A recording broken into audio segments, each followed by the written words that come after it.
This is Trend Following Radio, where great thinking comes alive.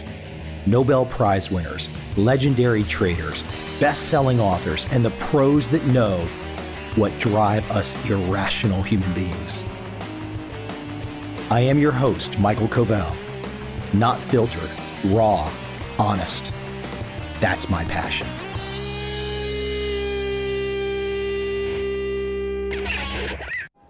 The Attorney General of the United States of America discussing the Mueller report. Such exciting bullshit. Now, I did appreciate his legal skill. I caught some of the clips. But I love that Grassley line. The jig is up. The question is, for you, do you know the jig is up? And I'm not talking about politics. I'm just using that as a fun example, very topical. But I really don't care. Because it never ends. If one stays fixated to the machinations of the bureaucratic whatever taking place in Washington, D.C., or Moscow, or Beijing, or the EU, it never ends. These are people that spend their whole life trying to get power, to sit in those seats, to then pontificate to reporters, those lifeless souls that have nothing going on in their life. Yes, reporters, that's who I'm talking about, the lifeless souls who have nothing going on in their life. But all of that stuff, that political stuff, it's not really important. What's important is you. What is important is freedom. And we are lucky today that freedom, not in the political sense, not in the government sense, not in the whatever sense you want to describe that comes under the political umbrella. No. Freedom does come with money. If you have a little more cash in your pocket, you have a little more freedom. That doesn't mean you're more happy. It just means you're more free. Now, if you do something crazy with all that money, you might not have freedom. If you buy the 15,000 square foot house with priceless works of art, they own you. You're not free. And that's what really motivates me on this particular podcast, my life. How do I find a little freedom to make something cool, to do something interesting that I'm proud of? That's what drives me. But I'm very good at noticing hypocrisy. I'm very good at noticing idiocracy. And we might be at all-time highs right now with idiocy. And my little theory is it correlates with all-time highs on the stock market. Because if you take a situation where so many people do not know why their account is so high, they get cocky. Anything they do is gold.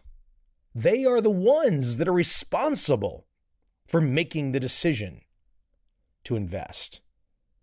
Thus, they are responsible for the market going up. This is true. Most people really think about this, just like I described, even if they don't admit it. Now, if everyone thought like a trend-following mindset, they would take those all-time highs with a grain of salt. They would say, well, this is pretty cool. I don't know why it got here, but I'll roll with it. I'm happy about it. But nothing goes up forever. But here's where it gets interesting for me. A lot of people get the idea that markets will not go up forever. So they look for strategy. They decide I must do something different. I must find a way to get outside the box. I salute that mindset. That's absolutely the right mindset to have. How can I get outside the box of everyone else and come up with a plan that I can live with? But here's where it gets so wacky in my observation. The numbers of people that email me looking to augment or improve their minute-by-minute trading, literally tick by tick, hourly bars It's unreal. And most of these people are complete beginners, and they want to day trade. They think they're going to sit in front of that screen and turn it into a cash machine. Again, I think it's pretty cool that they see outside the box enough not to trust all-time highs in the stock market, buy and hold. That's cool. But it's not so cool to think, with zero evidence, that you're going to be a successful day trading entrepreneur. It's not going to happen. Oh, sure, you can find examples of very successful traders who have excelled in the short-term space. It's small. They're super pros. You're not them. Consider another example. I saw someone post recently about Google dropping 10 points. Nothing. Absolutely nothing for Google to drop 10 points. This person was ascribing meaning to that it means something. It doesn't mean anything. It's variance. It means nothing. Every market will have some variance around its average. That doesn't mean absolutely anything.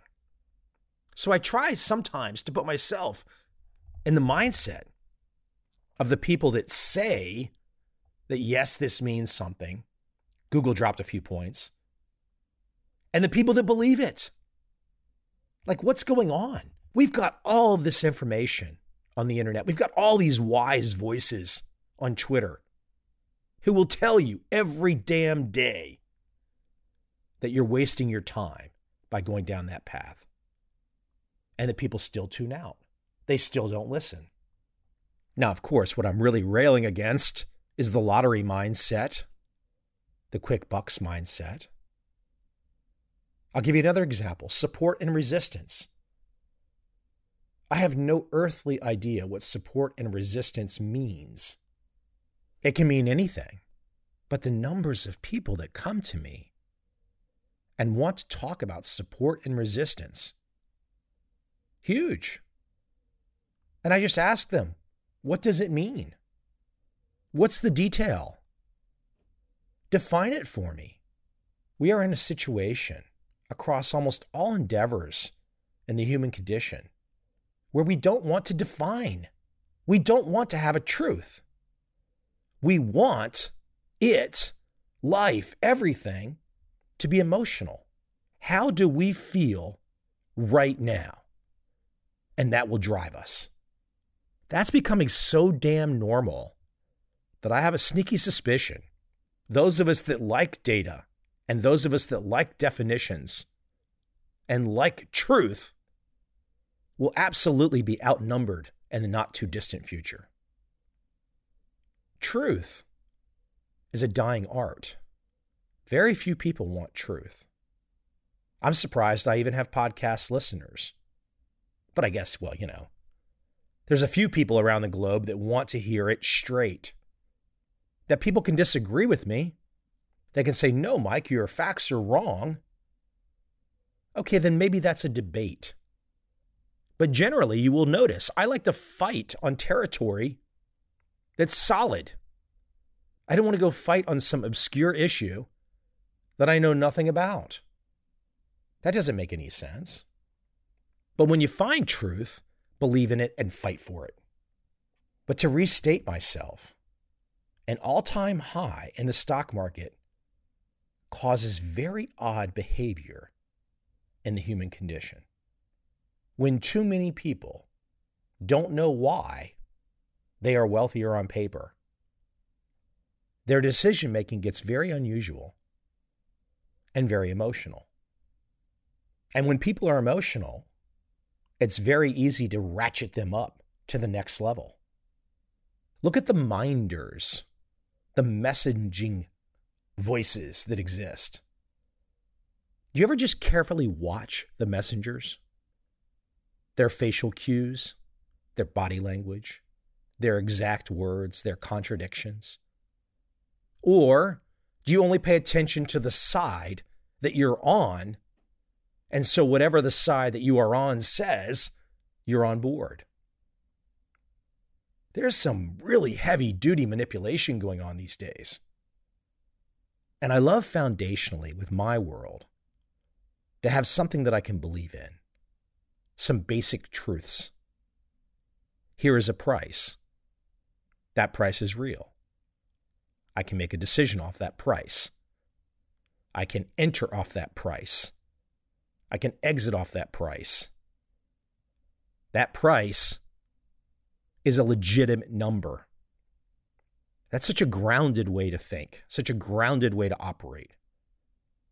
But we're not there right now.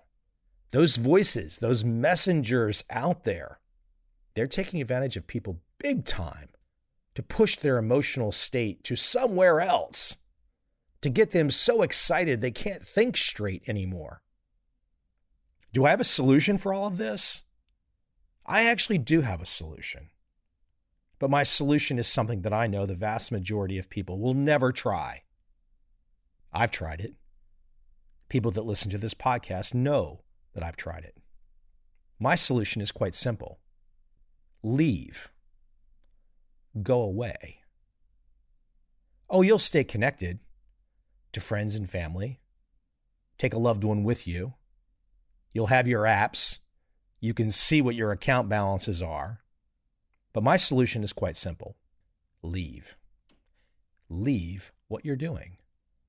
Leave where you are. Go somewhere else. Guess what? Life extension has not yet been invented. You're gonna die. And if I want to go old school, rough and ready, salty tongue, Mike Covel, I would say it like this. You're going to fucking die. So get the fuck up and go do something. Get outside the system. Get outside the matrix. You can't think it through. Meaning you can listen to my words, and I can listen to my words, and we can have a philosophical conversation about what's right and wrong. But sometimes when you're stuck in the malaise, when you're stuck in the molasses, and you need to get the hell out, you just got to go. What do I mean, go? Leave your existence. Leave your life. Leave your 2.5 cars and your 2.5 kids and your white picket fence. And go somewhere else. Somewhere else, where do I mean? Somewhere else, like get the hell out of your home country and go somewhere else. Now, of course, you might have to carefully pick where that somewhere else is because you don't want to go to a place where it's even crazier than where you currently are. You want to go to a place that inspires you. You want to go to a place that causes you to pause, to think, and to refresh, to recharge, to see things outside the box. When I'm inside America and I look inside America, it frightens me that my home country is where it is. Oh, I think it's great that stocks are at all-time highs. I think it's great that unemployment is low.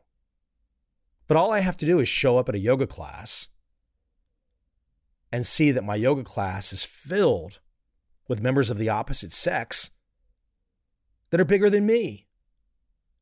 Oh, I know some of you already just got a little itchy that somehow or another I made a comment like that. But there's something very wrong, and I'm speaking it as an American, about my fellow Americans. There's something very wrong about what we are doing to ourselves physically. And I'm guessing that the assorted issues that I'm talking about in this podcast, this monologue, which might look like they are not connected, are all connected. And they're all manifested in the physical of us. There is something wrong when we, as humans, have gotten so big, and I'm talking physically big, there's something so wrong with us inside when that's happening. Something's not right. Something isn't working. And it's just another reason to get up and go, to get up and leave, to get away from all of the influences and all of the inspirations that currently surround you, the friends and family, and just bug out. Get the hell out of Dodge and go find something fresh. And when you get that fresh perspective, your perspective on everything changes. Your perspective on money changes. Your perspective on the markets change. Your perspective on life changes. You become more open to new information. You become open to new ideas. You don't just make emotional decisions. How do you find the place that allows you to have some freedom to think, to see, to be self-aware, to where you're not just making emotional decisions? These are all tricky issues that I raised today. I know there's no easy solution for everyone. I'm not trying to pick on anybody. I'm not trying to be mean. I'm not trying to say, oh my gosh, my home country has an obesity problem, even though it does. I just want to be one of the people that keeps reminding us something's off, and wake up. Because if you wake up and you get outside it all, you sleep better, you look better, you feel better, and life is a hell of a lot more fun.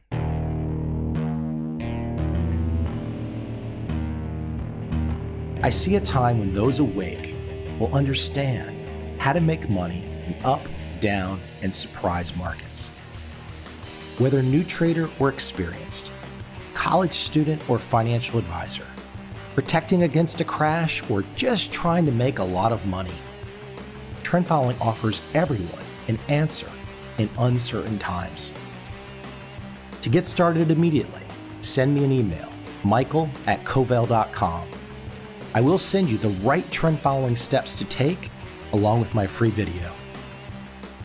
But if you want to buy and hold, trust the government and trust Wall Street, this is absolutely not for you.